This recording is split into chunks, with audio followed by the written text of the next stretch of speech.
Good morning friends. Junior परिवार UP India में आज एक बार आपका फिर स्वागत है। आज हम बात करेंगे कि जैसा कि कल बात हुई थी बुखार के बारे में, आज एक बार फिर से अगर बुखार आ जाए तो अब क्या करेंगे। आज का टाइटल यही है कि एक बार फिर से बुखार। तो आज बुखार को सिंपल भाषा में, साधारण भाषा में और सिस्टमेटिक ढंग से समझेंगे कि अगर हमारे पास जो भी प्रैक्टिस गांव में कर रहे हों डॉक्टर से, तो उनको एक बात का विशेष ध्यान देना पड़ेगा कि अगर बुखार के साथ कोई मरीज आ रहा है तो आप सिंपल दो चार क्वेश्चन पूछ लेंगे तो आपको एक मोटा मोटा अंदाज़ा लग जाएगा कि इनको कौन सी दिक्कत हो सकती है, क्या दिक्कत परेशानी एक संभावित हो सकती है। जैसे शुरू करते हैं आज ऊपर से, हेड से। तो हेड में अगर बुखार के कारण जो दिक्कतें आती हैं जनरली, जैसे छोटे बच्चों में अगर बुखार दिमाग पर चढ़ जाता है, जैसे बोलते हैं फेब्राइल सीजर बोलते हैं उसे, और अगर दिमाग पर चढ़ जाता है तो, और या हो सकता है कि इन्फेक्शन की वजह से दिमाग में कुछ असर आ रहा हो, तो मेनिंजाइटिस और फेब्राइल सीजर जो ऐसे हैं जो हेड को प्रभावित करते हैं और उनको कन्वर्जन हो सकता है, झटका आ सकता है, जिसे जिसे फरका भी बोलते हैं लोग। और उनका जो नेक होता है वो स्टिफन होता है, मतलब थोड़ा सा स्टिफनेस उसमें आ जाता है। ठीक, तो ये हो गया हेड के बारे में। दूसरा ये है कि बुखार जो हमको, थोड़ा सा नीचे जाएंगे तो हो सकता है बुखार के साथ मरीज़ ये बताए कि गले में सांस लेने में दिक्कत हो रही है, कुछ खाना पीना खाते हैं तब दिक्कत होती है, या जो हमारा सलाइवा है अच्छे से हम सॉल्व नहीं कर पाते तो दिक्कत होती है। तो हो सकता है बुखार के साथ अगर हम, तो उसको हम अपने लाइट से ना मुंह को ओपन करवा के खोल के देख सकते हैं। अगर उसमें वाइटिस पैचेज आते हैं आपको एबनॉर्मल फील हो जाएगा कि हाँ समथिंग इज नहीं है, तो आप समझ सकते हैं कि हो सकता है टॉन्सिलाइटिस हो, फेरेंजाइटिस हो या अदर्स हो। तो बुखार में, बुखार के साथ अगर गले में दिक्कत आ रही है तो ये बीमारियां हो सकती हैं। और फिर थोड़ा सा नीचे आते हैं चेस्ट की तरफ, तो चेस्ट में जैसे बुखार के साथ कफ हो सकता है, फीवर हो सकता है, फीवर बुखार एक ही हो गया, ठीक, चेस्ट पेन हो सकता है, बलगम आ सकता है। और अगर ये सब सारी दिक्कतें आ रही हैं, जनरली बच्चों में कॉमन्स ज़्यादा होती हैं, तो हम लोग निमोनिया की तरफ जा सकते हैं। या फिर अगर ये बलगम, खांसी, भूख कम लगना और वज़न का घटना, तो अगर एडल्ट में पाया जाता है तो हो सकता है वो टीबी के लक्षण हो सकते हैं। फिर उसके बाद हम थोड़ा सा नीचे जाते हैं पेट की तरफ।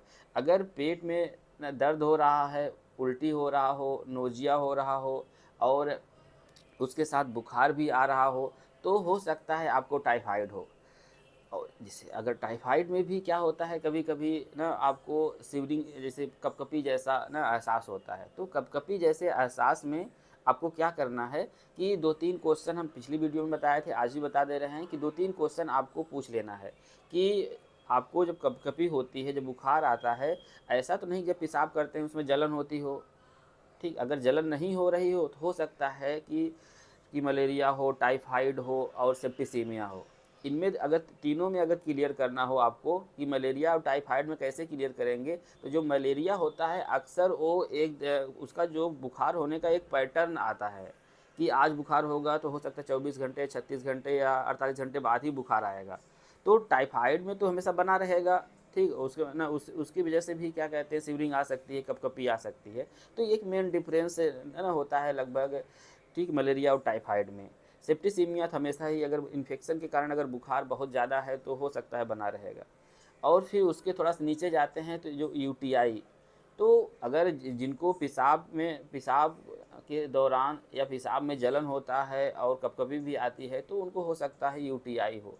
और फिर दूसरे पूरे बॉडी में अगर हम बुखार को देखें तो जो नज़रिया है देखने का, दो तीन तरह से हम देख सकते हैं पूरे बॉडी में।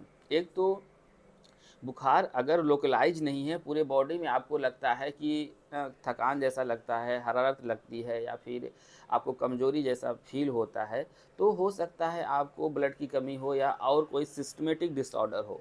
तो सिस्टमेटिक डिसऑर्डर की बात होगी तो ढेर सारी बातें उसमें आएंगी।